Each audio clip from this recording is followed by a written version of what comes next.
basic introduction question would be, what is training and development? Yeah, probably you know that, what it is. Here's some definition, also put into context and comparison.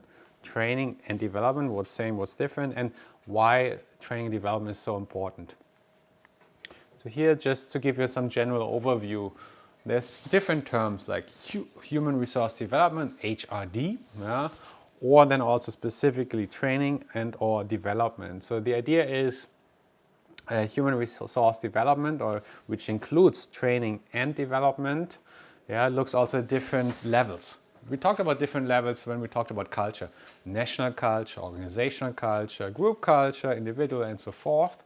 Yeah, likewise also when we think of HRD, we can think of these different levels. As a corporation, we look at the organization as a whole, yeah, the whole organization. Yeah, we can think also of organizational cultures, because organizational cultures can also be developed. Yeah, there's also some examples where companies intentionally try to change the culture. I'm not sure, I think we also briefly mentioned Deutsche Bank or investment banks in more general. Yeah, there was a major change, yeah, in the global industry. Investment banking very much American influenced, profit orientation. That's also what then German banks try to imitate and to learn from.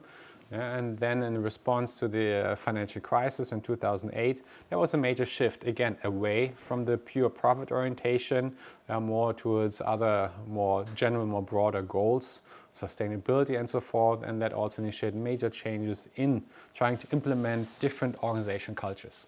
And that's also where then change management and also training development comes into play. Or we can think of group levels. It could be that we have different groups inside an organization. I gave you the example of Allianz, where I used to work, or where we have mathematicians, or those with a math or statistic background, those more with a general business background, yeah, and then also they have different groups inside organization, and they may also require different training because they have different objectives. I'll give you another example here in the region. We have Otto Bock.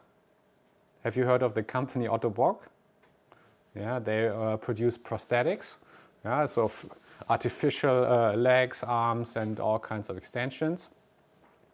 And inside Otto Bock, you have many engineers who develop these prosthetics, but then you also have many business people with the marketing background, HR, and so forth.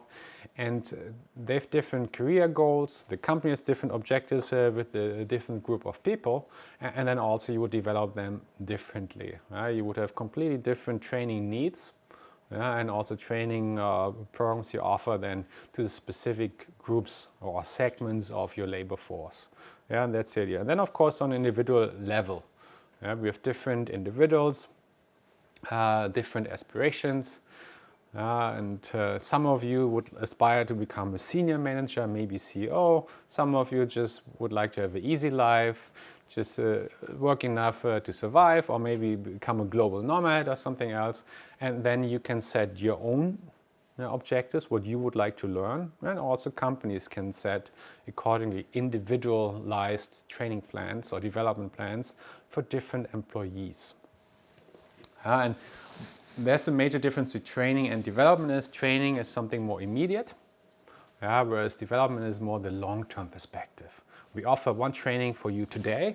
Today, like now, we have this class or this lecture on training development. That's today, and then it's more on this long-term prospect, developing global leaders, which may take in an organization maybe 5 years, 6 years, or maybe even 10, 20 years. Some organizations that pursue more an internal promotion from within, it may take up to 20 years from entering a company to becoming one of the top managers of a company. And that could be really long-term plans then that are being implemented. Now turning to the question, does it matter? Why do we have training and development? Here's some numbers.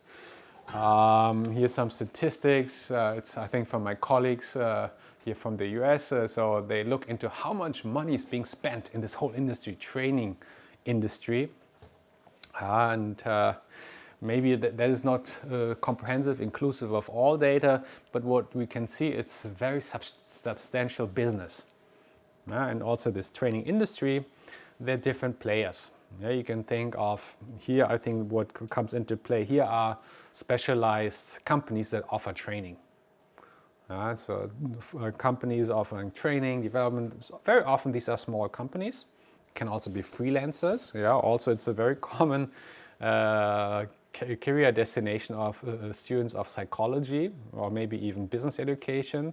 You become self-employed, yeah? And then you offer training to companies, individuals, and then also they combine and they have larger units, or then also some large companies, also such as Deutsche Telekom, a German telecommunications provider, they start their own separate entity, yeah, that only offers training and development. And mainly they serve own clients, meaning their own company, but a separated unit. And then also they can charge costs to clients or maybe also to others. So it's a very substantial business. Here you can see the unit would be in billion US dollars. In 2009 it was combined more than close to 250 billion US dollar. The world market, at least based on the statistics. And this training industry, at least if it's these larger professional firms, are very much also concentrated in the US. Yeah, but of course, it's also the way how it's being designed. So in many Asian countries, it's very often in-house, so it doesn't appear in these statistics. Yeah, whereas in the US, very often it was spin-off from the original companies, and then they start their own units, and so they appear in these kind of statistics. So point is here, it's a very sizable market. It's a huge industry itself. It's very important. It generates, yeah, also here, as you can see here, sales, revenues, yeah, and also profit to some extent. To show you some of the figures we have discussed before, the role of human resource management, international human resource management, what are some of the main purposes and how is it also aligned to strategy. So in terms of HR and also in this global MNC context would be really important, yeah, to enable strategic agility, yeah, because we are in constantly changing environment. That's very important. That's also something what training and development can try to achieve to make companies more agile. But I think what is even more so, HRD, particularly when it comes to knowledge management and global talent development. Yeah, the key drivers to enable knowledge management would be training and development, yeah, because knowledge itself, it needs to be applied, it needs to be used, and so it needs to be learned or taught, yeah, from the other perspective, and then also specifically global talent management.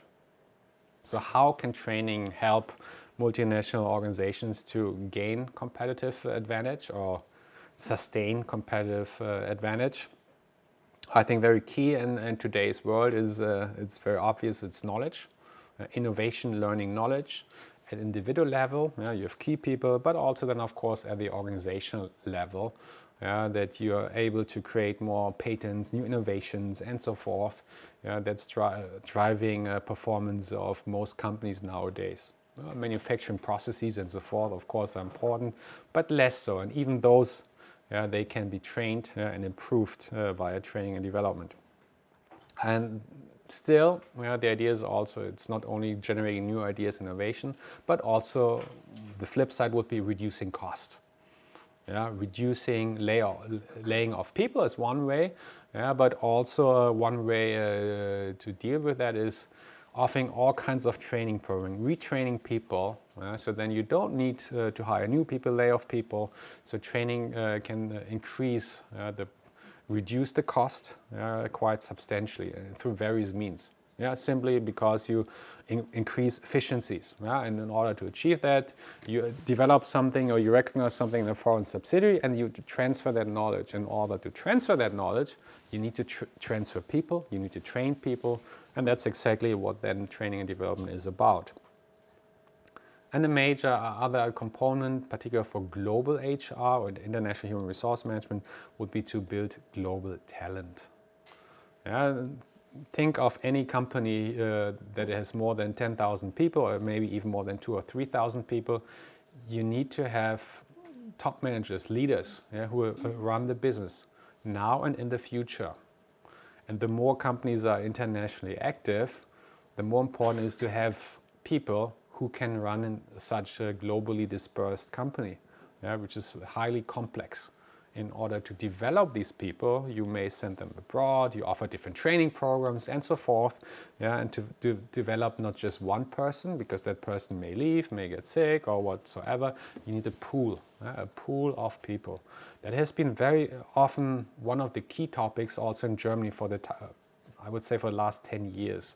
So when I came 10 years ago to Germany and I talked to companies, and they all told me, I asked them, what are the pressing business needs? And they always said, we would like to develop, improve our global talent pool. So that was something really hot back then. And some companies have developed very sophisticated talent management systems. Some haven't or are still in the process. Another aspect would be also global alignment. We talked global orientations, remember geocentric, polycentric, ethnocentric, or different global strategies. And then the idea is always how you coordinate these different units. Yeah, and we can have some formal control mechanisms, yeah, by numbers, financials, and so forth. And then we also have some informal control mechanisms, and that would mean because you have shared values, yeah, you have similar understandings. People, regardless where they are, where they're from, they know what is important for the organization. What does this organization stand for? And that needs to be also developed or instilled in people. Yeah, and that can be done through various means, yeah, such as you have onboarding programs, you have a very strong corporate culture, maybe you have job rotations, transfers, and so forth, yeah, all to instill and trying to have this informal global alignment. And then, of course, bottom line is also important, quality and customer satisfaction, which then also translates into business outcomes, particularly if you're in marketing. Yeah, that's what marketing research is very often about, quality and customer satisfaction. And that then to achieve that, very often you would try to train your sales personnel, your after sales personnel, how to meet the consumer needs. Yeah, and that's a lot what you can also see if you just go to Göttingen downtown to any shop, that to what extent these custom service providers can meet your demands, and that can be trained. Or for me, I always struggle with call center from airlines. I don't want to name any German airline, but there's just one German airline, that struggles a great deal, with providing good customer service. I'm not sure whether you had any trouble. I was seriously affected recently because there were 2 strikes, and on both days of these strikes, I was supposed to fly and I couldn't. And then I tried to contact them, and which was almost impossible. And if then they couldn't really respond to my queries. Very frustrating. So very low customer satisfaction. That can be, of course, trained. And that's also a matter of outsourcing, offshoring, staffing. We talked about this before. But then no matter offshoring, outsourcing or insourcing to provide certain quality. And that's a matter also here of training, what's today's topic. So these are some of the main ways how training and development can contribute to competitive advantage of an organization. So in conclusion, human resource development training is extremely important for helping to achieving these different objectives.